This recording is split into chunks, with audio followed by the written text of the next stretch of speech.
ఈరోజు నువ్వేమంటున్నావా? సీఎం రేవంత్ రెడ్డికి సవాల్ విసురుతూ నీ గురువు చంద్రబాబు నాయుడుకు కేసీఆర్ దమ్మేంటో తెలుస్తుంది అంటున్నావు. నీకు తెలియదేమో చంద్రబాబు నాయుడు గారి దమ్ము ఎలా ఉంటుందో. నీ అయ్యని అడుగు చెప్తాడు. ఫామ్ హౌస్లో తాగి పడుకొని ఉంటాడు కదా, లేపు నాయన చంద్రబాబు నాయుడు గారి దమ్మేంటి అని అడుగు చెప్తాడు. చంద్రబాబు నాయుడు గారు నీకు దండం పెడతా, నీ కాళ్ళు మొక్కుతా, నీ పాదాల దగ్గర ఉంటా, నాకు మంత్రి పదవి ఏవయ్యా అంటే ఆ రోజు చంద్రబాబు నాయుడు గారికి తెలుసు నీ అయ్య కుక్క బుద్ధి. నీ అయ్య కుక్క బుద్ధి గురించి చంద్రబాబు నాయుడు గారికి బాగా తెలుసు కాబట్టే ఎటువంటి పదవులు లేవు నాయన నీకంటే. ఆ రోజు ఎంతోమంది అమాయకుల్ని మోసం చేసి ఒక పార్టీ పెట్టాడు, టీఆర్ఎస్, తెలంగాణ రాష్ట్ర సమితిని ఒక పార్టీ పెట్టుకున్నాడు నీ అయ్య. ఆ తర్వాత ఉద్యమకారులు చేసిన ఉద్యమాల వల్ల ఎంతోమంది వాళ్ళ కంఠంతో అద్భుతమైన గేయాలు పాడి ఎంతోమంది రచయితలు రచనలు చేస్తే అవన్నీ కూడా నీ అకౌంట్లో వేసుకొని, నీ కుటుంబం అకౌంట్లో వేసుకొని నీ అయ్య తెలంగాణకి ముఖ్యమంత్రి అయ్యాడు.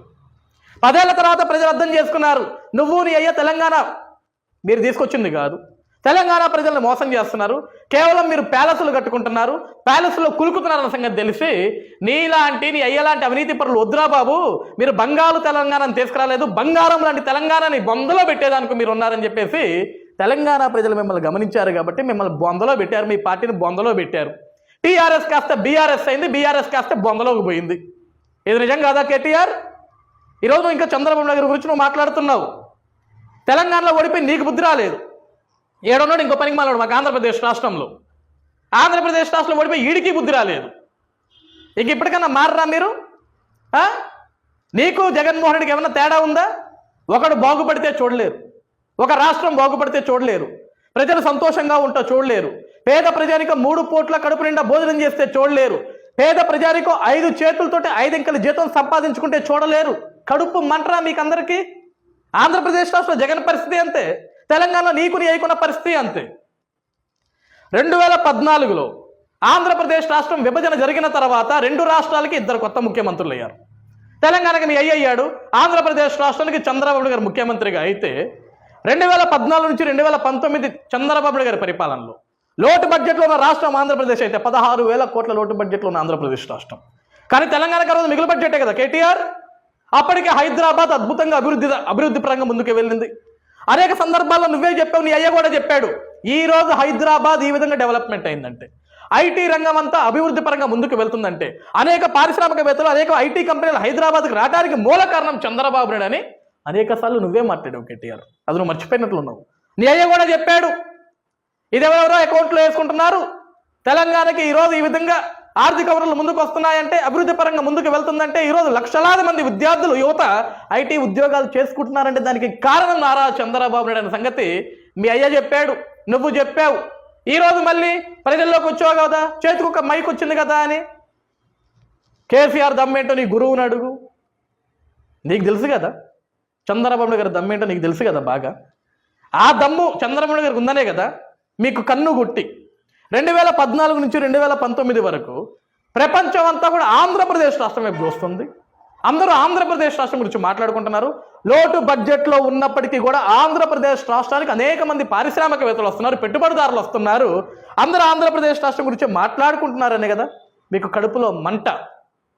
ఎక్కడ హైదరాబాద్ చరిత్రను మర్చిపోతారేమో, ఎక్కడ తెలంగాణ ముఖ్యమంత్రిని మర్చిపోతారేమో, ఎక్కడ తెలంగాణ ముఖ్యమంత్రి అసలు కనపడకుండా పోతారని అందరూ మాట్లాడుకుంటారన్న భయంతోటే కదా ఆ రోజు అవినీతి పరుడైన జగన్ తోటి నువ్వు నీ అయ్యా చేతులు కలిపి ఆంధ్రప్రదేశ్ రాష్ట్రాన్ని సర్వనాశనం చేయాలని ఒక కంకణం కట్టుకొని, నీకు సంబంధం లేకపోయినా సరే, నీ అయ్యకి సంబంధం లేకపోయినా సరే, ఆంధ్రప్రదేశ్ రాష్ట్రంలో కూడా మేము రాజకీయం చేయాలని చెప్పేసి ఆ రోజు జగన్మోహన్ రెడ్డికి కోట్లాది కోట్ల రూపాయల డబ్బులు సంచులు పంపించింది నిజం కాదా కేటీఆర్? 2019లో ఎట్టి పరిస్థితుల్లో చంద్రబాబు గారిని ఓడించాలా, ఆంధ్రప్రదేశ్ రాష్ట్రాన్ని నాశనం చేయాలా, అవినీతి పరుడైన వైఎస్ జగన్మోహన్ రెడ్డిని గద్దెనెక్కించాలని నువ్వు నీ అయ్యా పూనుకోలేదా? వెనకుండి చెత్త రాజకీయం చేయలేదా? ఆ చెత్త రాజకీయం చేసే కదా ఒక చెత్త వాడిని తీసుకొచ్చి ఆంధ్రప్రదేశ్ రాష్ట్రానికి ముఖ్యమంత్రి చేశారు మీరు. తెలంగాణ రాష్ట్రంలో నువ్వు నీ అయ్యా పేరు సంపాదించాలి.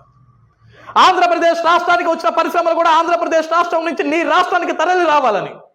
ఎట్లా అవినీతి పరుడైన జగన్మోహన్ రెడ్డికి రాజకీయం తెలియదు కాబట్టి, ఆడికి 4 మాటలు చెప్తే వాడే తాడేపల్లి కొంపలో కూర్చుంటాడు కాబట్టి ఆంధ్రప్రదేశ్ రాష్ట్ర ప్రజానికం మొత్తాన్ని కూడా నయవంచన చేసి జగన్మోహన్ రెడ్డిని గద్దెనెక్కించారు.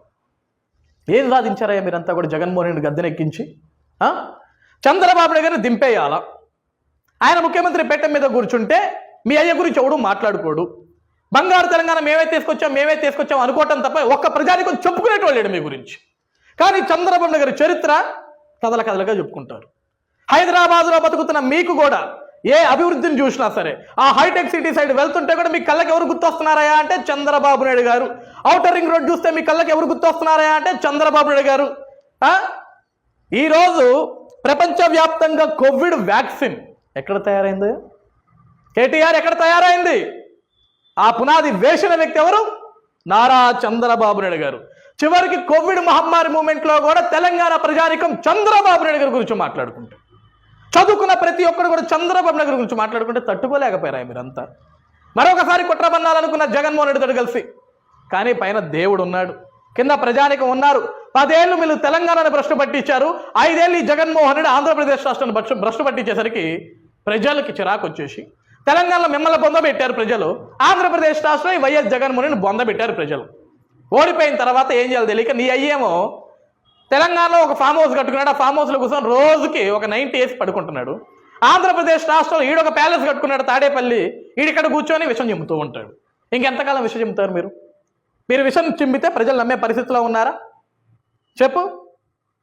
ఈరోజు చంద్రబాబు నాయుడు దమ్మేంటో తెలంగాణ ఐటీ శాఖ మంత్రి మొన్న చెప్పాడు శ్రీధర్ బాబు గారు. చదువుకున్నాడువే కదా, ఒకప్పుడు నువ్వు ఐటీ మంత్రిగానే చేసావు కదా, చెవులు వినపడే ఉంటాయి కదా నీకు కూడా. That is Nara Chandrababu Naidu. నీలాంటి ఆఫ్టర్ ఆల్ బచ్చాగాళ్ళు వచ్చి ఈరోజు ఆయన గురించి ఏదో మాట్లాడాలా, లేకుంటే మీ అయ్యే గొప్పతనం గురించి చెప్పుకునేదానికి ఇంకొకరిని నువ్వు డిగ్రేడ్ చేసి మాట్లాడాలంటే కుదరదు. కేటీఆర్ ఓడిపోయిన తర్వాతైనా సరే బుద్ధి రావాలా.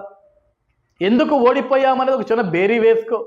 10 ఏళ్ళు మీరు తెలంగాణకి చేసిన డెవలప్మెంట్ ఏమీ లేదు, శూన్యం. నిజంగా మీరు అద్భుతం చేసి ఉంటే తెలంగాణలో ప్రజలు మీకు బ్రహ్మరథం పట్టేటోళ్ళు బాయ్. ఈరోజు అదే ప్రజలు మీకు బొంద పెట్టారంటే అర్థమేంటి?